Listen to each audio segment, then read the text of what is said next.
Momento en que la seguridad y la institucionalidad están en el centro del debate público, el gobierno del presidente Noboa ha enviado a la Asamblea Nacional un proyecto de ley con carácter económico urgente, la ley orgánica para desarticular la economía criminal vinculada al conflicto armado interno.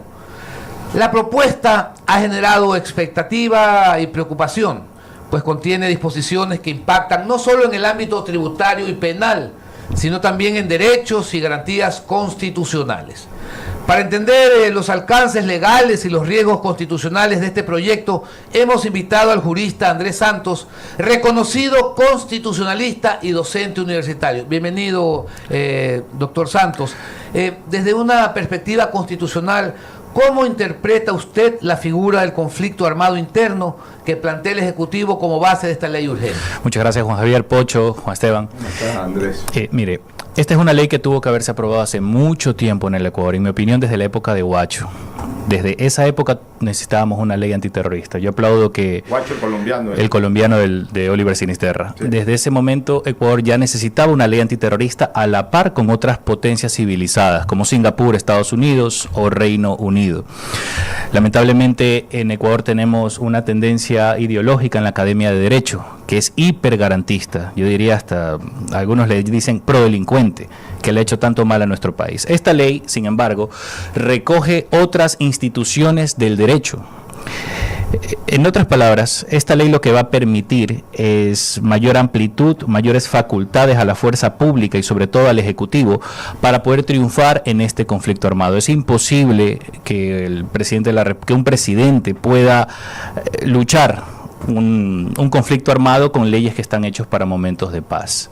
Entonces, esta ley actualmente recoge temas como, por ejemplo, la obligatoriedad de la prisión preventiva. El día de ayer, disculpe, solo un dato que va a ser muy importante. El día de ayer se aprobó el primer informe para debate de esta ley, que ahora se llama la Ley de Solidaridad Nacional. Y hay ciertas innovaciones, ciertas incorporaciones nuevas que se aportaron, ¿no?, dentro de todas los debates, intervenciones de expertos, tanto policías y 2 abogados que participaron también. Ahora, doctor, uno de los artículos más controvertidos permite allanamientos sin orden judicial en domicilios vinculados a grupos armados.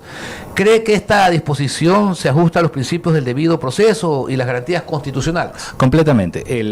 A ver, voy a hablarle sobre todo a los que les preocupa el tema de los derechos humanos. Los derechos y garantías no son absolutos. La propia Convención Americana de Derechos Humanos, en su artículo 27, dispone que para tiempos de guerra, muchísimas garantías, entre esas la inviolabilidad del domicilio, por ejemplo, las garantías judiciales pueden ser suspendidas, hasta el habeas corpus. Esta ley ni siquiera propone eso. Un allanamiento sin orden judicial ya es posible en estado de excepción. No es una novedad, no es algo, digamos, extraordinario. Me sorprende que muchos juristas se hayan opuesto por estas razones, ¿no? Asimismo, la detención, bueno, ahora la aprehensión se le llama, con el cambio que se realizó el día de ayer, la aprehensión por 24 horas ordenada por el bloque de seguridad, es decir, ordenada por el presidente de la República y el bloque. Ahora va a ser por 48 horas. Es una figura que... 48 horas. ¿Pero qué cambió en el informe? Sí, ya cambió. Ah, porque en el proyecto de ley es 24 y era detención. Ahora con el informe de ayer, ahora es aprehensión, porque es verdad, es una aprehensión por 48 horas. Andrés, sí. Buenos días. Estamos de acuerdo con el fondo del proyecto. Es necesario, lo que tú dices es una absoluta realidad. Tenemos que cambiar el marco legal en lo penal y en otros ámbitos para poder luchar contra tanta delincuencia que hay. Pero dentro de lo perfectible que tiene que ser el proyecto, ¿en dónde tú crees que deben de haber cambios en la redacción del mismo a efectos de que es mi única preocupación, que esto que es positivo en el fondo, en un momento determinado no se derive más allá de la lucha contra los grupos delincuenciales? Sí, a ver, para evitar los abusos, porque claro, muchos que son radicalmente contrarios a este gobierno se oponen a la ley, no por la ley, sino por un tema de oponerse al gobierno. Y también hay que hacerles entender que esto es un tema de Estado más que de gobierno. Este es un tema que Ecuador lo necesitaba hace mucho tiempo.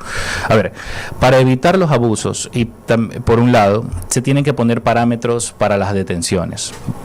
La inteligencia artificial y la jurimetría nos permite hacer lo siguiente. ¿Qué es eso? En el Consejo de la Judicatura, en el sistema, tenemos todos los registros de las personas e individuos con un perfil de alta criminalidad. Es decir, los que tienen prontuarios de reincidentes en crímenes violentos. El día de ayer nomás fue liberado uno de estos monstruos terroristas que tenía un prontuario de 5 crímenes violentos por un juez en El Oro, por ejemplo.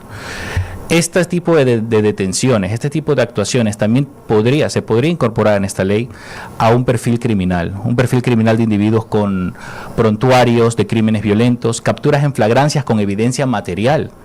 El que tú capturas en flagrancia, que ya tiene un arma larga, que ya tiene explosivos, dentro del cometimiento de un delito, naturalmente es una persona pues que es susceptible de un confinamiento. Mira, yo creo que a esta ley todavía le falta mucho más endurecimiento.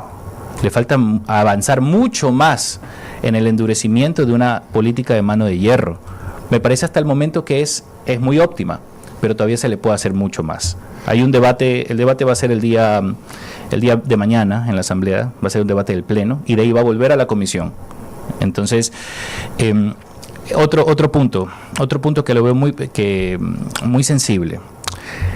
Se ha determinado que los jueces anticorrupción con sede en Quito sean los competentes para juzgar este tipo de delitos. Jueces de corrupción, crimen organizado y conflicto armado se le va a llamar según la modificación que se hizo ayer.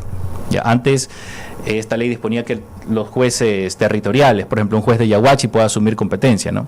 Está bien, se lo centralizó ahora por motivos de seguridad, pero tenemos que ir mucho más allá. Tenemos que ir a jueces sin rostros y jueces que operen telemáticamente.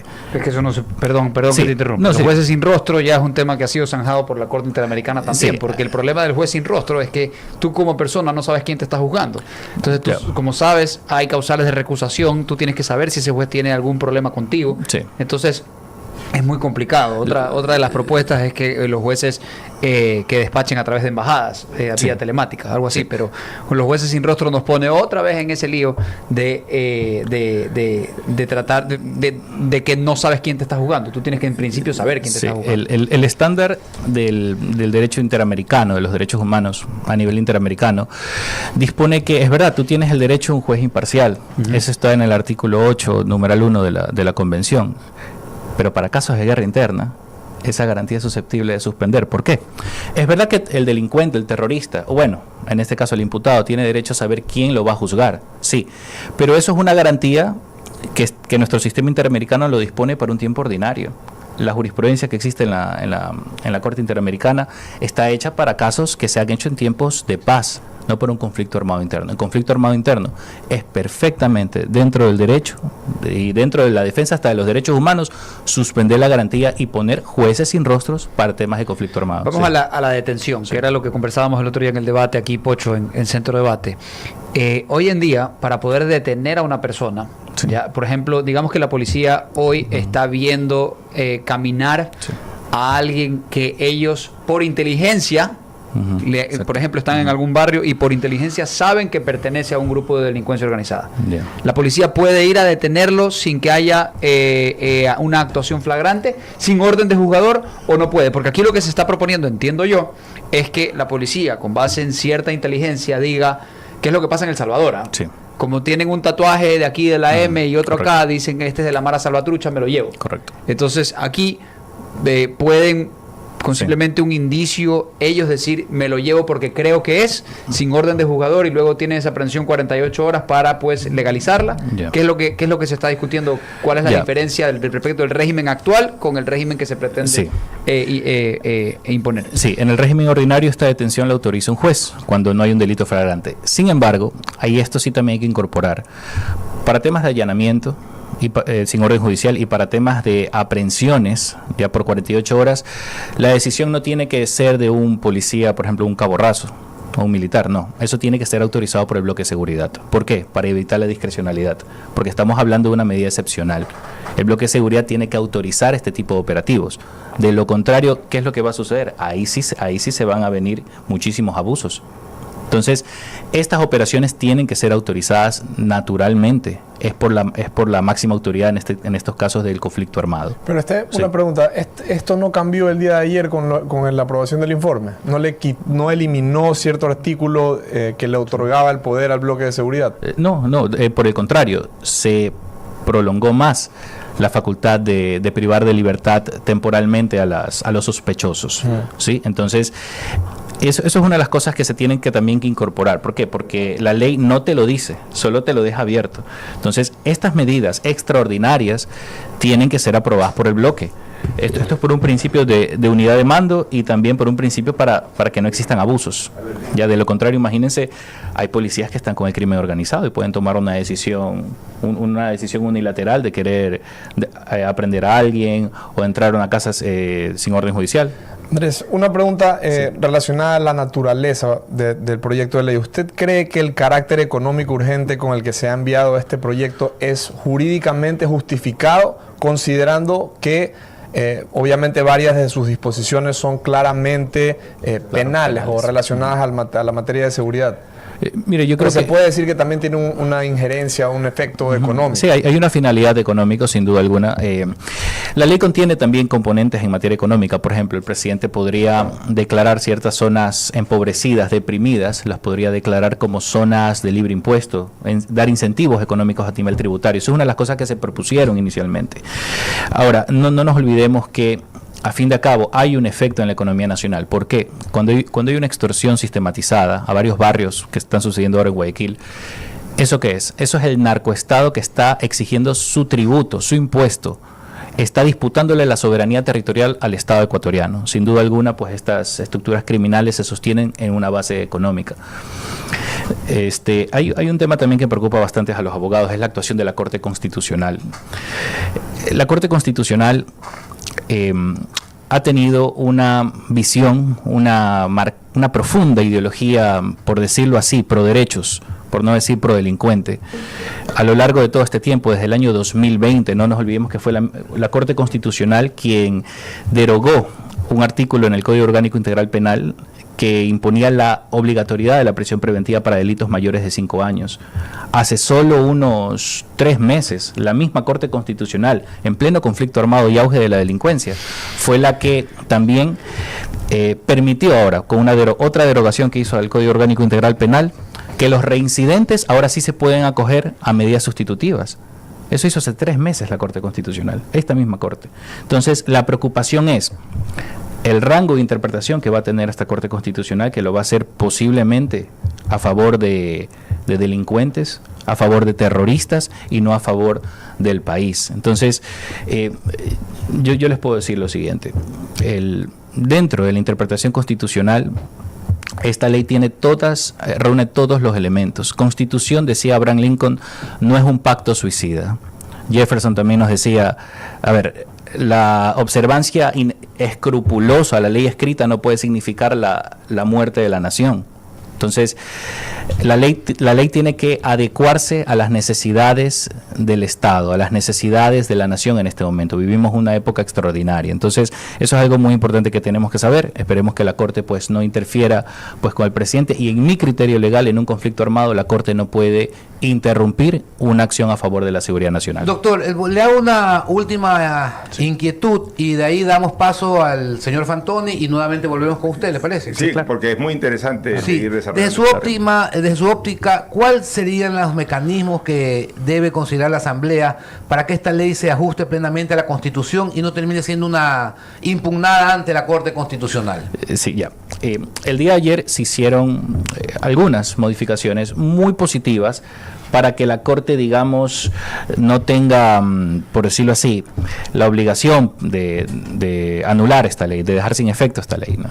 Una de ellas fue que la prisión preventiva ya no dice la palabra obligatoria. Ahora dice que la prisión preventiva no será la regla general, pero sí es el medio útil y eficaz. Ya va a ser la medida útil y eficaz, y se prohíbe en el contexto de conflicto armado interno. En el contexto de conflicto armado interno. Va a seguir interno. siendo de última ratio en los otros delitos. Correcto, ya, claro. Okay. Es que en realidad, si nos ponemos a ver todos los pronunciamientos de la Corte, ella jamás se ha pronunciado que no se ha pronunciado la prisión preventiva en el contexto del conflicto armado interno. Cuando ha dicho que es de última ratio, lo ha dicho en términos generales. Si nos ponemos también a hilar fino, porque esto también se necesita. Se necesitan juristas en este momento que estén a favor de la patria y no a favor de los delincuentes. Entonces, esa es una de las innovaciones que se hizo, Juan Javier, que fueron muy, muy positivas, porque al menos ya no le das, por ejemplo, ya no le pones la pelota a la Corte para que te deje sin efecto este proyecto de ley, que es muy bueno para el país. Bueno, igual creo que las demandas de inconstitucionalidad van a venir, sea como sea que se apruebe esta ley.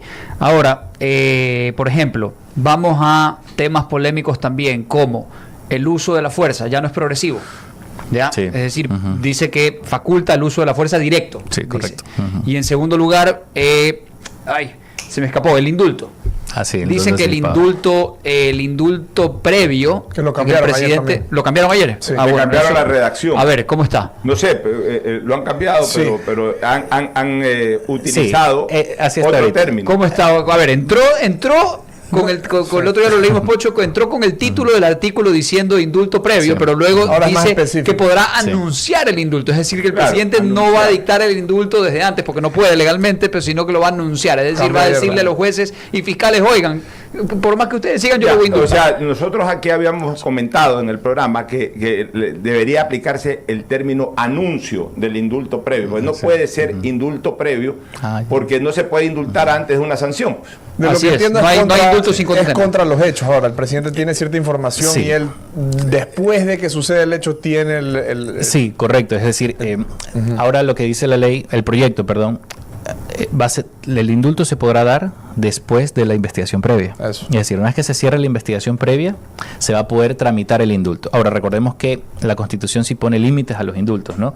Casos, delitos contra la administración pública, delitos de lesa humanidad por motivos políticos y conciencia, ¿no? Entonces, en esa investigación, dependiendo de lo que diga la investigación, el presidente va a poder tramitar un indulto, ya, o una conmutación de pena según el Código Pero Orgánico. tampoco puede, porque la fase de investigación y la fase de instrucción son previos a la sentencia. Sí, eso sí. Entonces, ¿cómo vas a otorgar un indulto a alguien que no está condenado? Se mantiene la figura del indulto anticipado previo a la sentencia ejecutoriada. Se mantiene. Pero dice, es que el artículo dice, perdón, que estoy leyendo el inicio, el artículo inicial, dice, el presidente podrá anticipar que indultará. Entonces se está cuidando, el gobierno que redactó el artículo se está cuidando de no entrar en esa contradicción que estamos nosotros diciendo, de que no puedes indultar cuando no hay sentencia. Entonces él dice, voy a anticipar que indultaré. Yo ni siquiera estoy de acuerdo con el concepto de indulto. Porque indulto es reconocer que se cometió un delito y te perdonan la sanción. Ese es el indulto. Entonces, cuando un policía o un militar actúa sujeto a la ley, pero con fuerza, con contundencia, para proteger a la sociedad, no está cometiendo ningún delito. Entonces no debería ser indultado, no debería ser ni siquiera procesado. Entonces por ahí yo más bien buscaría el camino para evitar el proceso. No que se desarrolle el mismo y después que se le perdone la pena, porque igual quedas con la sentencia adentro. Sí, de hecho te cuento que en el estado de la Florida existe una institución que se llama la inmunidad procesal. Es decir, si alguien entra a tu casa con un arma, tú le pegas 3 tiros, ningún fiscal te puede procesar penalmente si es que el parte policial determina aquello. Me gusta ese término, inmunidad procesal. Sí. Eso es lo que debería darse, inmunidad procesal. Ahora, hay que tener las causas, hay que tener los fundamentos para probar que fue dentro de un proceso y entonces que se aplique directamente la inmunidad procesal. Ahora, no nos olvidemos también que la Constitución relega al indulto a la ley. La Constitución determina lo siguiente: el indulto se dará según la ley. Es decir, la figura del indulto también es tomada del perdón presidencial que existe en Estados Unidos. Entonces, que viene del perdón del príncipe, ¿no? Exactamente. De esa época de la monarquía. Exacto. Entonces, esa institución también permite dar indultos anticipados. Anticipados me refiero no del cometimiento de los hechos, sino anticipado a la sentencia ejecutoriada. En tal caso, lo que está haciendo la legislación ecuatoriana es adecuarse a una figura extranjera. Nos mete en otro lío de discutir las diferencias entre el indulto y la amnistía, que siempre están ahí. Son dos instituciones, correcto, el uno otorgado por la Asamblea y el otro otorgado por el presidente con distintos requisitos. Ahora, volvamos al tema del uso de la fuerza. Sí. Hoy en día tú tienes que usar el uso de la fuerza de forma progresiva, ante la amenaza inminente, ¿verdad? Ante la amenaza inminente, el policía puede sacar su pistola y dependiendo de si está actuando en una legítima defensa o algo por el estilo, tiene que, o inclusive legítima defensa de terceros, puede disparar. ¿Qué significa ahora que puede hacerlo directamente? Es decir, lo ve tatuado a uno y pum, le dispara. No, vamos a eso. Sería la siguiente manera. Perdón, porque esa va a ser la discusión en la Corte Constitucional. No, y está bien. ayer se reformaron lo que se denomina los bienes que van a ser considerados objetivos militares. Entonces, y eso está relacionado con el uso de la fuerza y de qué manera se va a actuar. Te ponen, antes tenías bienes, por ejemplo, campamentos de minería ilegal, campamentos de narcotráfico, laboratorios, está bien, pero se le había incluido inclusive carros polarizados sin placa, que iban a ser considerados. Eso se lo quitó. Ya se lo quitó. Sí, porque, bueno, sí es un poco excesivo eso. Pero ahora, ¿cuál es el principio? ¿Y personas? Ya, eso también le iba a decir. El proyecto te determina qué bienes van a ser los bienes protegidos. Es decir, los bienes protegidos van a ser los bienes de uso civil, hospitales, viviendas, propiedades civiles, propiedades de propiedad privada para usos legítimos, ¿no? ¿Qué pasaría si un militar o un policía dispara contra un bien protegido que es un civil, pensando de que hay delincuentes o es una guarida de narcotráfico, ¿no? Ese militar ahí sí va a ser procesado. Va a ser procesado por delitos contra el derecho humanitario. La propia ley lo dispone. No se puede entender el acápite sobre los inmuebles que son objetivo militar. No se lo puede entender sin ver la integralidad de toda la ley, porque la ley también dice, está bien, tú lo puedes hacer bajo tu propio riesgo. Es decir, si hay una equivocación, y aparte este tipo de ataques, como repito, tienen que ser autorizados por el bloque de seguridad. No es una libre discrecionalidad que tiene un policía, por ejemplo, de raso, un cabo raso. Entonces, esa sería la salvaguardia. Pochito, nada con el señor Fantoni. No, por eso yo creo que podemos avanzar con la entrevista y hasta que se... Ahora, en la parte económica del proyecto de ley, ¿qué criterio le merece el beneficio tributario que se le dan a las personas o a las organizaciones que donen elementos a las Fuerzas Armadas y a la policía? Un gran avance, por favor, ya es necesario en el Ecuador una legislación tributaria a favor de una legislación de exenciones tributarias a favor de donaciones. Cuando en el inicio del correísmo se modificó, se suprimió los beneficios tributarios a las fundaciones, ¿verdad? Desde ahí las empresas ya dejaron esta buena costumbre de donar para la acción social privada.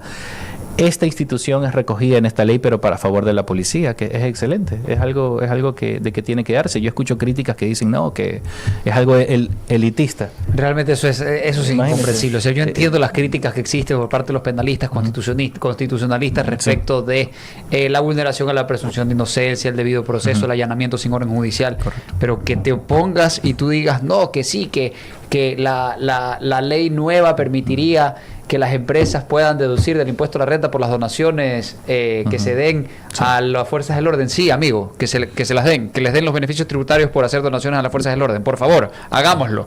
¿Qué oposición puede tener usted respecto de eso? ¿Por qué se opone usted a que una empresa done a la policía o donde a las Fuerzas Armadas que tienen escasos recursos, el país no tiene plata, y con eso puedan tener ciertos beneficios tributarios? Realmente me parece incomprensible. Pero Esteban,